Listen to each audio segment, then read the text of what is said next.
My bed has been made. You can all stop leaving comments about it. So I don't know how many of you still live with your parents. I, unfortunately, do. And the reason for that is because I am a millennial and therefore I am automatically, by the laws of the universe, broke. But I've been asked on multiple occasions if I have a history in cooking, why then do I not do some cooking content? I mean, I'm a professionally trained chef. I'm not. I took one semester of culinary, but I'm a professionally trained chef. I often brag about my cooking. I cook all the time. And the reason for that is because the kitchen within my house is perpetually and utterly cluttered. And the reason for that is because my mother is a hoarder, and she has been for the entirety of my life. I remember waking up as a teenager, waking up as a kid, waking up even as a fully grown adult, and seeing shit from one end of the house to the other. I mean, my mother would just take anything she could find off the streets. I would come out of my room in the morning and see end tables and shelves and a fucking homeless guy. Whoa, what the fuck? What are you doing here? My mother would come lumbering out of her room and go, "Oh, that's Greg. He plays pool with me and your dad down at the pool hall 2 nights a week.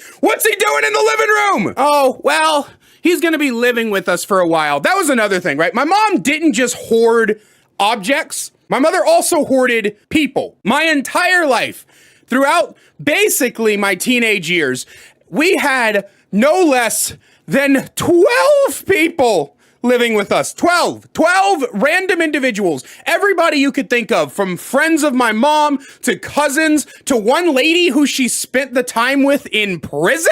I don't know if you've ever spent time with a bitch who just got out of prison, but they are wild. And what was even more wild was the fact that my mother gave her a bed in my room. A woman she met in prison had a bed right next to mine in a 13-year-old's room. Now, thankfully, nothing egregious happened to me, but this woman was an especially stupid person because she decided that the house belonged to her and she would just walk into rooms without knocking. One time, she went to go talk to my dad because everybody loved talking to my dad, and my dad was something you call a sex addict. So my dad was cranking his hog like it's 1992, and she just walked into his room, saw him cranking his hog, and then she decided, quite randomly, to be like, "Oh no, you can't jack off in the privacy of your own bedroom in your own house." So my dad, being the petty bitch he was, decided that he was then going to jack off in the middle of the living room while I was at school, and so she would walk out to go to the bathroom and see my dad butterball naked on the couch jacking off in his own home, and that is why you don't fuck with a Cajun. In any case, across the multiple people that lived with us and across the multiple things, my mom also hoards news.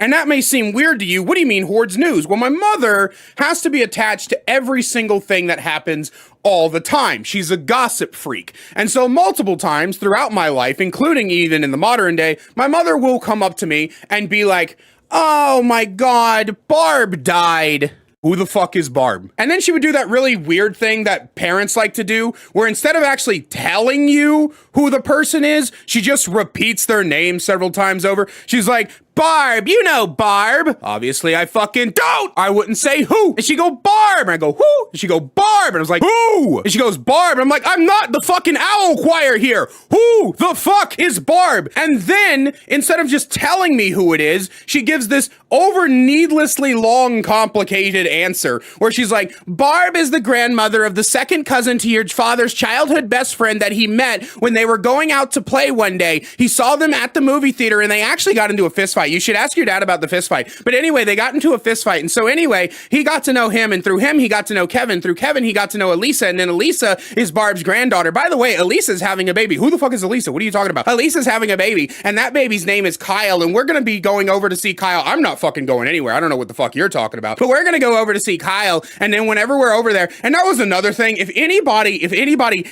ever was having a child around my mother would buy them an excessive amount of baby things because my mother has this addiction to buying baby things. It's a good thing that I'm getting a vasectomy in a couple of years because I can guarantee you that if I ever had a child, my mother would fill my house to the brim with baby things. One of the other things that my mother loved to hoard was animals as well. My mother has no regard for what it means to take care of an animal. Even right now, in this house, we have 6 of them. We have 3 cats and we have 3 dogs. But throughout the entirety of my life, my mother would just bring home animals, fish, goldfish, parrots, cats, dogs. I swear to God, she was smuggling a raccoon once. My mother had this obsession, and I grew up in a 450 square foot house. Do you know how much of a pain in the ass it is to take care of 13 dogs, 4 birds, 3 fish, and a fucking cat inside of a 450 square foot house? It was insane to me. It was crazy. And then she would bring home these animals, she'd put them in the fucking house, and then I would get in trouble when I didn't take care of them. I'm sorry? Did I fucking ask for this?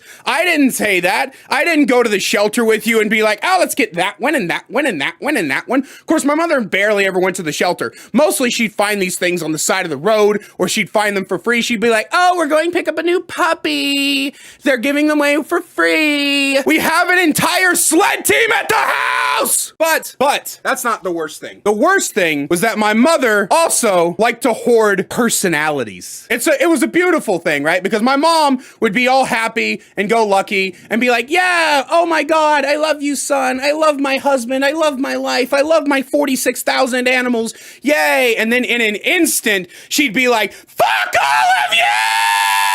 I'm gonna kill everyone in this house and then myself!